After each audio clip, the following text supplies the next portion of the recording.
We're going to switch our focus here just a bit to three guards that help protect against attacks from other switches, even those in our own network. And they are BPDU guard, root guard, and loop guard.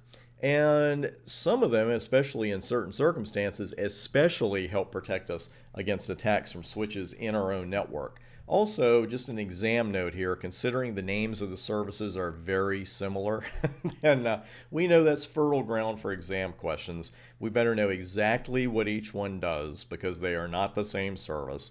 We better know exactly what mode certain ports might be put in, and we better know the commands for putting these into operation. We're going to do all that first, starting with root guard. And what we're actually guarding here is the status of the root switch as the root. And switch 1 would definitely be the root of this little 3-switch network. We don't even need the MAC addresses to tell that because there's no tie-in priority. Switch 1 has the lowest priority, so it's going to be the root, and that's that. And then comes along switch 4 with its highfalutin big city priority of 4096, and it's going to send out BPDUs as soon as it comes online saying, hey, I am the root of VLAN 1 in this case, which is the only VLAN I have in the lab as well. And it's going to say, I'm the root of all the VLANs actually.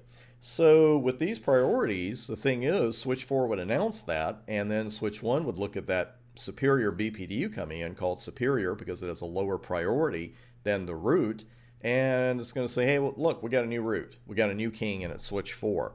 Well, switch 4 would take over as the root because of that lower bid, and we might not want that to happen. Now, in some networks, you might not care. You got 2 or 3 switches, maybe 4, same capabilities, that kind of thing, and you don't really care which switch is the root. But depending on your network design and the capabilities of your switches, you might not want another new switch just coming online saying, hey, I'm taking over as root. And much worse is that switch 4 could even be what we call a rogue switch. And it's a switch that is part of our network, but it's not under our administrative control. Because if that device becomes the root, then that can become a launching pad for other attacks, and that's where the security aspect of this feature comes in. Now, even if you're not thinking about rogue switches, and you should be, because I was the same way the first time I heard them, is that, does that really happen? And it happens a little more often than you might think.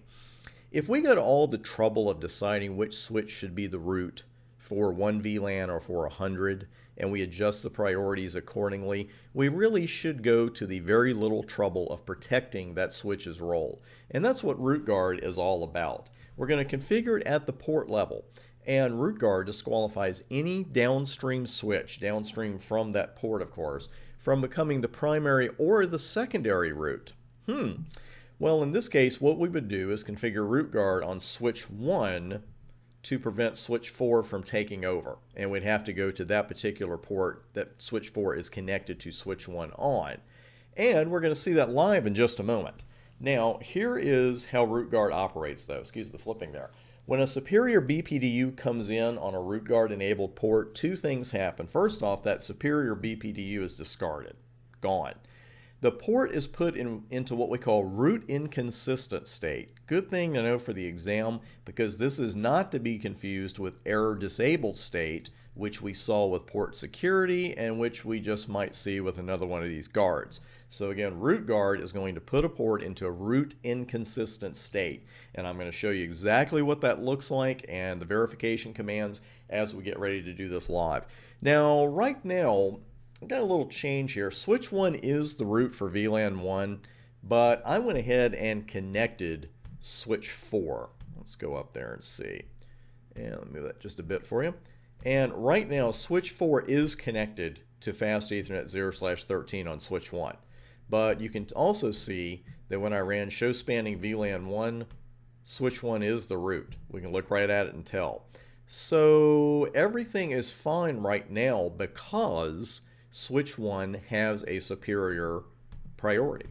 So it's got a priority of 24,577. We go over to 5. We go over to the other switch, run the same one. Note the priority here is also 24,577. That, of course, is for the root ID. I thought you had me, but I just want to remind you of this.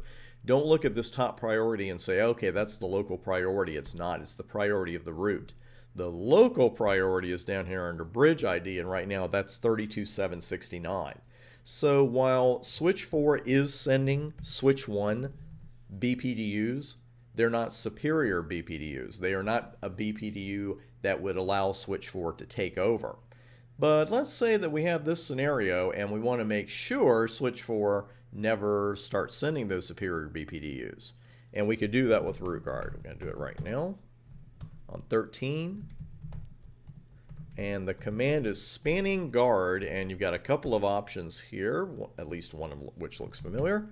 And we're going to go with root, and there is no option there. It's spanning guard root, and that's it.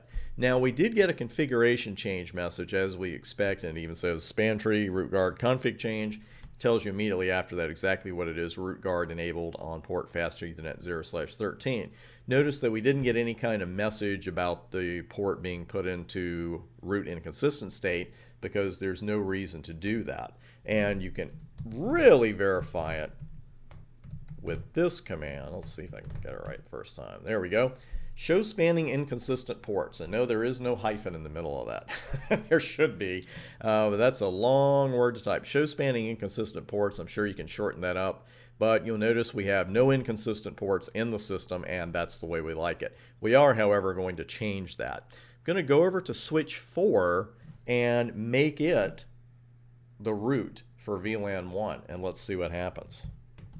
And I could do that a couple of different ways, but I'm going to do it with spanning VLAN 1, and you got a couple of options here. There are your timers, and there's root, and I'm going to set it as the primary.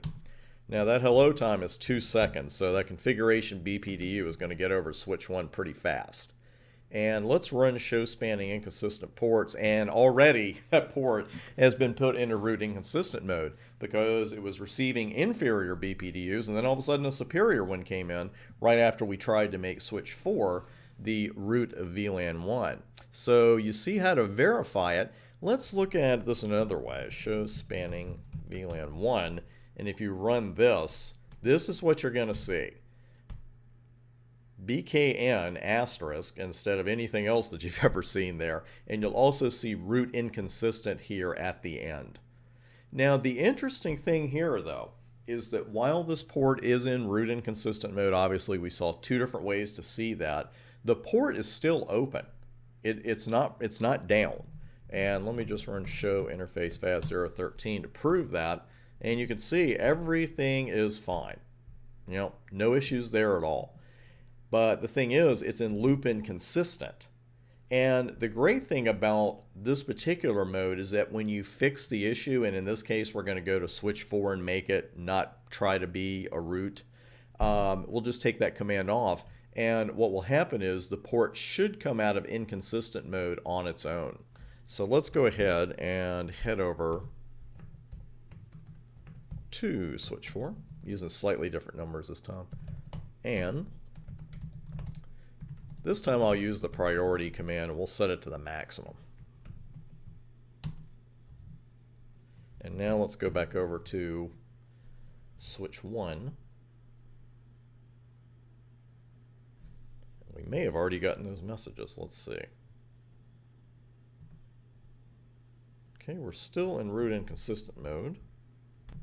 And here comes our first message about unblocking it. And that's what we were looking for. So it took a few seconds there, but you can see the message clearly, span tree root guard unblock. Pretty self-explanatory, but it gives us an explanation anyway. Root guard unblocking port 013. So now let's run show spanning VLAN 1. And we see 013 is in learning mode right now. So it's coming out of root inconsistent by going through the usual STP states. And it's in forwarding already. We see this bridges the root, so everything's fine there. We will run show spanning inconsistent ports one more time, and now we have none of those. So very powerful tool here, and it prevents any downstream switch that's already there or a downstream switch that will be there in the future from becoming the root. And again, that's going to go into root inconsistent mode when a superior BPDU is received. But what if you want to take it one step further and you want some kind of security feature that's going to block that port or at least make it inaccessible in some way if any kind of BPDU comes in? Well, we're going to see that live in the very next video.